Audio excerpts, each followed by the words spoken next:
when we look at a client's facilities, let's say they were making an acquisition of a company and bringing that into the program, we would try and understand where those facilities are, and then we would look at the value that the client is telling us they have at each of these locations and prioritise our field engineering visits to those facilities. The field engineer would then be looking at the flood exposure using the global flood map or using any other local mapping that's available. They would be looking at the wind exposure if it's in a wind exposed area and the earthquake exposure.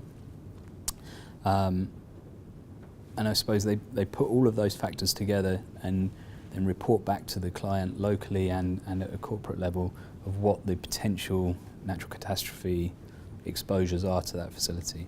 That's the first part, the risk evaluation. We would then work with them to help them quantify the enterprise risk, so any interdependencies that flow between different plants, and then help to prioritise any risk improvement activity that they would like to pursue for those facilities. Yes, I think we work very hard to make the evaluations that we do quantifiable. So the values that the client tells us that they have across their facilities gives us a first piece of understanding.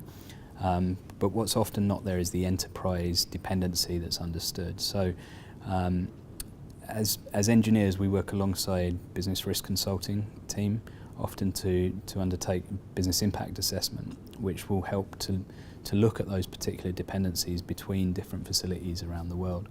And that helps us put together a picture that says, that location there that has an earthquake exposure and potentially has a flood exposure has this dependency to the organisation. We use those numbers for underwriting, but we also use them to consult with clients to help them understand their own risk footprint, if you like.